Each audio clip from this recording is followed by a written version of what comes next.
গোটা ইন্ডাস্ট্রি আমার জন্য আসলে অপেক্ষা করছে। আমি যখন দেশের বাইরে ছিলাম এত কাজের অফার ছিল যে সবগুলো তো আসলে করা সম্ভব হয়নি। কিছু কিছু আমাদের প্রোডাকশন হাউসের নিউলি লঞ্চড যে ব্র্যান্ড প্রমোটার আছেন উনি করেছেন, আমার টিম ছিল, আমার টিম করেছে, আর কিছু কিছু কাজ ছেড়ে দিতে হয়েছে। তো এটা আসলে মানুষের ভালোবাসা, এবং আসলে আমার প্ল্যানিং ছিল প্রায় 1 মাসের বেশি থাকার জন্য, কিন্তু পারিনি। কারণ বাংলাদেশ থেকে এত মানুষরা প্রতিদিন টেক্সট ও ফোন করতো যে আপু আপনি কবে আসবেন, অনেক ইভেন্টস অনেক কিছু থেমেছিল। তো আমার কাছে মনে হয়েছে গোটা ইন্ডাস্ট্রি আমার জন্য আসলে অপেক্ষা করছে।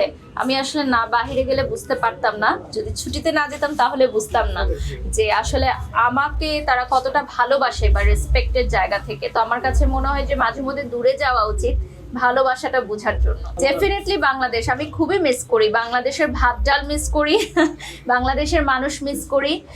তারা আমাকে বাজে কথা বলুক আর ভালো কথা বলুক, মনে হয় যে আপন মানুষ, কোন একটা বিপদে পড়লে কারো কাছে যেতে পারবো।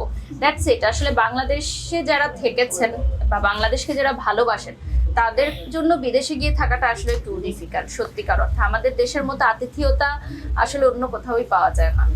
ওয়াটারফল মেকওভারে তো আমার আরেকটা ফটোশুট হবে। আজকে তো ওপেনিং হলো, ওনাদের সাথে আমার একটা চুক্তি হয়েছে, আমরা সামনে ব্রাইডাল ফটোশুট করবো একটা ইনশাল্লাহ। আর আজকে তো আপনারা দেখেছেন যে একটা অফার দেওয়া হয়েছে যে ওয়াটারফল মেকওভারে যারা এসে ভিডিও বানাবে বা সার্ভিস নিবে তারা একটা কুপন পাবে, এবং সেই কুপনের ভিত্তিতে কিন্তু তারা একটা টেলিভিশন উপহার পেতে পারে। এছাড়া আরো অনেক আকর্ষণীয় পুরস্কার আছে, ডিনার সেট আছে। সেটার জন্য আমি অনেক এক্সাইটেড যে আসলে কে পেতে চলেছে। আর আমাদের নিচে সাংস্কৃতিক অনুষ্ঠান হচ্ছে, এই ঝড় বৃষ্টির মধ্যেও অনুষ্ঠান হচ্ছে, সেটা ভালো লাগছে যে সবাই এসেছে। আমাদের পুনাকের অনেক মেম্বার্সরা এসেছেন, আমাদের অনারেবল মেম্বার্সরা এসেছেন, অনেক ভাবিরা এসেছেন, ভাইরা এসেছেন। তো ভালো লাগছে। আমার কাছে বিদেশের নিয়ম কানুন অনেক ভালো লাগে, একটা প্রপার নিয়ম কানুনে সবকিছু চলে এবং সেখানে সবাই নিয়মটা মানতে বাধ্য হয়। যেমন আমরা বাঙালিরাও বাংলাদেশে নিয়ম না মানলেও বিদেশে গিয়ে কিন্তু নিয়ম মানি। ঠিক আছে, এটা কিন্তু সত্য। যারা আপনারা বিদেশে ট্রাভেল করেছেন তারা আমার সাথে একমত হবেন যে আমরা দেশে একটা চিপসের প্যাকেট ফেলে দিল, আমরা দেশের বাইরে কিন্তু সেটা রেখে দেই যে কোথায় বিন আছে ওখানে গিয়ে ফেলবো। সো এটা হচ্ছে মেইনটেইন। আমরাও কিন্তু ওখানে গেলে নিয়মের শাসনে বদলে যাই।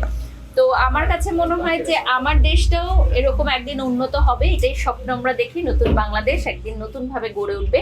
এটা শুধু আমি একা পারবো না, বা আমাদের ঊর্ধ্বতন কর্মকর্তারা যারা আছেন তাদের গাফলতি সবসময় দিলে হবে না। আমাদের প্রত্যেকের জায়গা থেকে নিজে নিজকে পরিবর্তন হতে হবে, আদারওয়াইজ এটা কখনোই হবে না।